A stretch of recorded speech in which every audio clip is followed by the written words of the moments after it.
ఒక్కసారి కొమ్మూరి గోల్డ్ కి కాల్ చేయండి. తాకట్లో ఉన్న మీ బంగారాన్ని విడిపించి మార్కెట్ ప్రైస్ కి వాళ్ళు కొనుక్కుని మిగతా డబ్బులు మీకు ఇచ్చేస్తారు. రైట్, బ్రేక్ న్యూస్ ఇస్తున్నాం మన టీవీ స్క్రీన్ పై. బండి భగీరథ్ కు కల్వకుంట్ల కవిత సపోర్ట్ ఇచ్చారు. తప్పంతా బీఆర్ఎస్ దే అంటుంది కల్వకుంట్ల కవిత.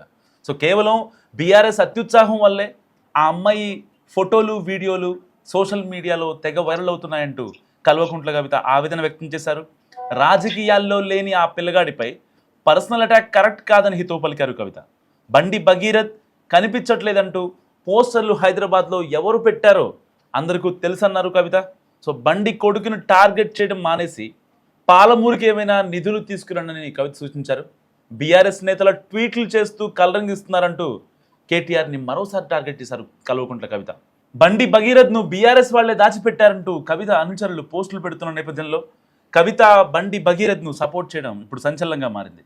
సో ఇలాంటి నేపథ్యంలో కల్వకుంట్ల కవిత ప్రెస్ మీట్ పెట్టి మరి ఇటు డైరెక్ట్గా బీఆర్ఎస్ నేతలను టార్గెట్ చేయకుండా ఇటు బీజేపీ నేతలకి ఇటు కాంగ్రెస్ నేతలకి అందరికీ చురకలు అంటించారు. ప్రధాని మోదీ హైదరాబాద్ వచ్చి తెలంగాణలో ఒక రోజు పెద్ద బహిరంగ సభ పెట్టి ఇటు చంద్రబాబు నాయుడు ఇంటికి వెళ్ళి డిప్యూటీ సీఎం పవన్ కళ్యాణ్ ఇంటికి వెళ్ళి వాళ్ళ అభివృద్ధికి వాళ్ళ రాష్ట్ర అభివృద్ధికి నిధులు కేటాయిస్తే తెలంగాణకి ఎందుకు కేటాయించలేదని బీఆర్ఎస్ ఎందుకు మౌనంగా ఉంది? గడిచిన 10 ఏళ్లలో బీఆర్ఎస్ వైఫల్యం స్పష్టంగా కనిపించింది కాబట్టే ఈరోజు ప్రధాని మోదీ వచ్చి ఏపీకి సహాయపడిన సో బీఆర్ఎస్ నేతలు స్పందించలేదంటూ కవిత ఘాటుగా రియాక్ట్ అయ్యారు. అసలు రాజకీయాల్లో లేని బండి సంజయ్ కొడుకు బండి భగీరథ్ని ఎందుకంత టార్గెట్ చేస్తుందంటూ కూడా కవిత ఫైర్ అయ్యారు.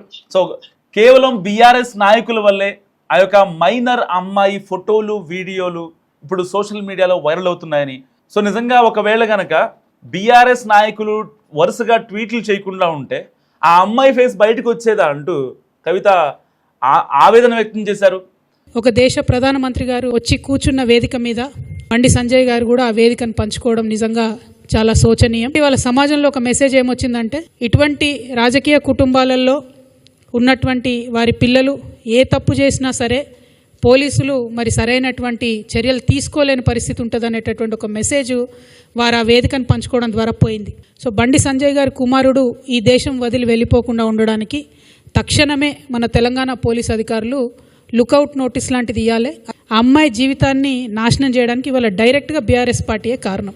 ఎందుకు అమ్మాయి ఫోటోలు బయటికి రావాలి, అమ్మాయి వీడియోలు బయటికి రావాలి? నేను పోలీస్ శాఖ వారిని కోరుతా ఉన్నాను, ఎవరెవరైతే ఆ అమ్మాయి ఫోటోలు వీడియోలు పోస్ట్ చేసిండ్రో ఆ సోషల్ మీడియా అకౌంట్స్ బ్లాక్ చేయండి, వారిని ఖచ్చితంగా అరెస్ట్ చేయాలని చెప్పి నేను డిమాండ్ చేస్తూ ఉన్నాను. సో అసలు అంటే ఒక పోక్సో కేసు పడిందంటే సో అక్కడ మైనర్ ఎవరైతే ఆ అమ్మాయి ఉందో అండ్ వాళ్ళ తల్లిదండ్రుల పేర్లు కావచ్చు, వాళ్ళ కాంటాక్ట్ డీటెయిల్స్ కావచ్చు, ఈవెన్ వాళ్ళ ఇంటి పేరైనా సరే అట్లీస్ట్ సర్నేమ్ కావచ్చు, సో ఇనీషియల్ కూడా బయటికి రావాలంటే సిచ్యువేషన్ ఉండాలి. పోక్సో కేసులో అంత భద్రత ఉంటుంది. ఈవెన్ ఎఫ్ఐఆర్ కాపీ కూడా బయటికి రాదు. ఎందుకంటే దాంట్లో ఎవరైతే విక్టిమ్ ఉన్నారో, ఎవరైతే అక్యూజ్డ్ ఉన్నారో, ఎవరైతే విట్నెస్ ఉన్నారో ఇటు ఏపీఎస్లో నమోదైంది అంటే నార్మల్గా ఒక ప్రెస్ రిలీజ్ అనేది అటు బాధిత తరపు కుటుంబం నుంచి వస్తుంది. ఎందుకంటే వాళ్ళు ఆల్రెడీ పోలీస్ స్టేషన్కి వెళ్ళడం జరిగింది. అండ్ ఏదైతే ఇక్కడ అక్యూజ్డ్గా చెప్పుకున్నటువంటి వ్యక్తి చాలా పెద్ద వ్యక్తి, కేంద్ర హోంశాఖ మంత్రి కొడుకు. కాబట్టి ఇలాంటి నేపథ్యంలో ఆ యొక్క ఎస్కలేషన్స్ అనేవి, ఆ యొక్క కాన్సిక్వెన్స్ అనేది ఫేస్ చేయాల్సి ఉంటుంది. వాస్తవానికి వాళ్ళ పేర్లు అసలు బయటకు రావడానికి సిచ్యువేషన్ లేదు. సో మీడియాలో గత కొద్ది రోజులుగా అంటే కేవలం బండి సంజయ్ని టార్గెట్ చేయడం కోసం ఎలాంటి అంటే రాజకీయాల్లోకి రావాలి, రాజకీయం చేయాలి, లేకపోతే ఒక యూత్ లీడర్గా ఉండాలి, అలాంటి హోప్స్ లేనటువంటి ఒక వ్యక్తిని ఇన్నాళ్లుగా ఎంత వేధించారో నిజంగా అందరికీ తెలుసంటూ కూడా కవిత ఆవేదన వ్యక్తం చేశారు. మరి ఇలాంటి నేపథ్యంలో కవిత బండి సంజయ్ కొడుక్కి సపోర్ట్ చేయడాన్ని గురించి మీరేమనుకుంటున్నారో మస్ట్ కామెంట్ చేయండి. ఎందుకంటే ఇటు బీజేపీ నేతలు కూడా అంటే సమయం వచ్చినప్పుడు, సందర్భం వచ్చినప్పుడు మాట్లాడదాంలే అనుకుంటున్నారు తప్ప ఏ ఒక్కళ్ళు కూడా బయటకు వచ్చి డైరెక్ట్గా బండి సంజయ్ కొడుకు చేసింది తప్పిగే లేక తప్పు కాదు అని ఎవరు కూడా ఖండించినటువంటి పరిస్థితి. సో వాస్తవానికి బీజేపీ నేతలు మాట్లాడినా కూడా సో చట్టం తన పని తాను చేసుకుపోతుందని చెప్తున్నారు. వాస్తవానికి అంటే బీజేపీ అనేది ఒక జాతీయ పార్టీ. సో కొన్ని కాన్సిక్వెన్సెస్ ఇలాంటి ఎస్కలేషన్స్ జరిగినా సో వాళ్ళు ఇచ్చే ఒక సూచనల మేరకే వీళ్ళు మాట్లాడాల్సిన అవసరం ఉంటుంది. ఇక్కడ వ్యక్తులు లేకపోతే వ్యక్తిగత కలహాలు, వ్యక్తిగత నేపథ్యంతో జాతీయ పార్టీని, పార్టీ పరువు ప్రతిష్టలని భంగం కలిగిస్తానంటే పార్టీ సిద్ధాంతం ఒప్పుకోదు.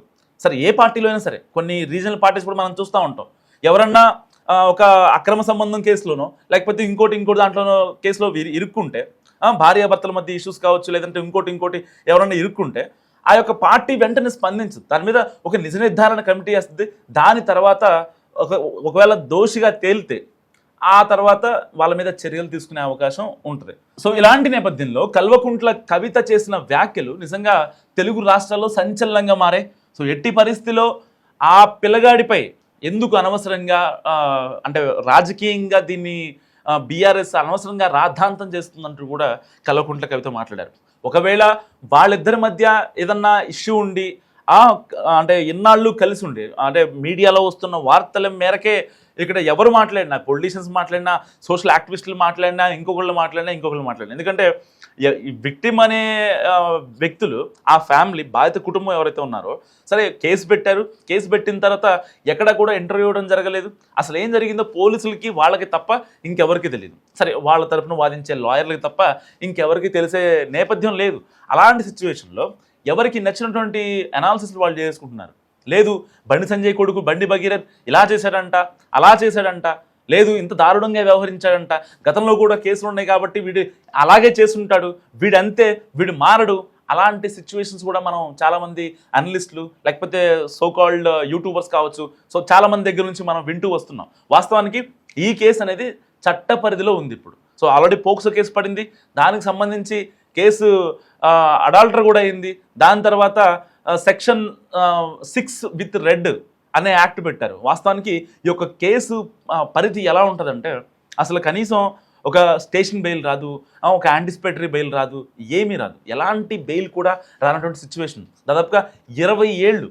ఒకవేళ కనుక ఇది ప్రూవ్ అయితే మరికొద్దిసేపట్లో హైకోర్టులో మధ్యంతర విచారణ జరిగే అవకాశం ఉంది ఈ కేసు పైన. సో దాని తర్వాత కూడా అరెస్ట్ చేసే అవకాశం ఉందంటూ కూడా ఒక అంటే విశ్వసనీయ వర్గాల దగ్గర నుంచి వచ్చిన సమాచారం. కానీ ఈ యొక్క కేసుకు సంబంధించి నాకు కొంచెం టైం కావాలి అని చెప్పి ఇప్పటికే బండి భగీరథ్ ఒక లేఖను కూడా రిలీజ్ చేశాడు.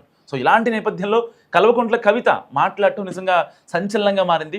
సో అందరు తీసుకున్న స్టాండ్ వేరైతే అన్ని రాజకీయ పార్టీలు దీన్ని రాద్ధాంతం చేద్దాం, దీన్ని ఇలకత మఫ్లే చేద్దాం అనుకుంటున్న నేపథ్యంలో కవిత మాత్రం దీనికి ఒక ఫుల్ స్టాప్ పెట్టాలి, ఇది కరెక్ట్ కాదు, రాజకీయాల్లో లేని పిల్లగాడిపై అనవసరంగా ఈ యొక్క బురద జల్లడం, వాళ్ళ నాన్నని టార్గెట్ చేసుకొని మాట్లాడటం కరెక్ట్ కాదు. నిజంగా రాజకీయాలు చేసే వాళ్ళకు కూడా ఆవిడ ఒక సజెషన్ ఇచ్చారు. ఎందుకంటే ప్రధాని పర్యటన జరిగినా సరే కనీసం ఎలాంటి తెలంగాణకి ఇటు రాష్ట్ర ప్రభుత్వ పథకాలు కావచ్చు, సంక్షేమం కావచ్చు, లేకపోతే ఏదైనా ప్రాజెక్టులకు సంబంధించి డబ్బులు కావచ్చు, సో ఎలాంటివి హామీలు తెలంగాణకి ఇవ్వకపోయినా ఇటు కాంగ్రెస్ నేతలు కావచ్చు, ఇటు బీఆర్ఎస్ నేతలు కావచ్చు ఎందుకు సైలెంట్గా ఉన్నారు? కేవలం మీకు బండి సంజయ్ కొడుకు బండి భగీరథ్ ఇష్యూనే కనిపిస్తుందా అంటూ కూడా ఆవిడ చాలా ఘాటుగా మాట్లాడిన పరిస్థితి. నిజంగా అంటే రాజకీయాలకు అతీతంగా, ఇటు కులాలు మతాలకి అన్నిటికీ అతీతంగా కల్వకుంట్ల కవిత ఒక రకంగా చాలా మెచ్యూర్గా మాట్లాడారనే భావన నిజంగా నాకు అనిపిస్తుంది. సరే అంటే అక్కడ తప్పు జరిగింది, సో ఒకవేళ తప్పు జరిగిన దానికి బండి సంజయ్ కూడా ఒకటే చెప్పాడు. సో ఎట్టి పరిస్థితుల్లో ఒకవేళ కనుక అక్కడ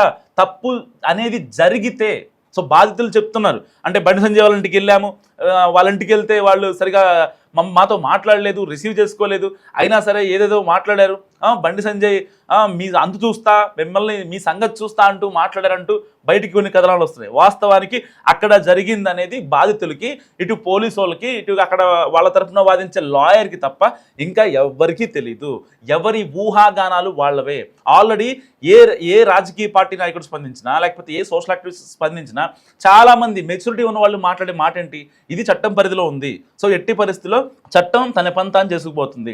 ఆల్రెడీ ఇప్పటికే ఆ యొక్క విక్టిమ్ని, ఆ అమ్మాయి మైనర్ గర్ల్ని ఇప్పటికే విచారించారు, ఆవిడ స్టేట్మెంట్ కూడా రికార్డ్ చేశారు.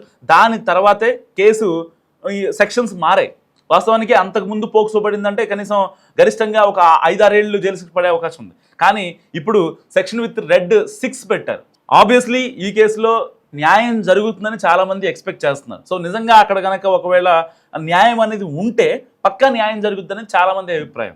సో ఇప్పటికే మధ్యంతర బెయిల్పై ఇటు విచారణ జరగనుంది, అండ్ యాంటిసిపేటరీ బెయిల్ కూడా ఇటు రాని పక్షం.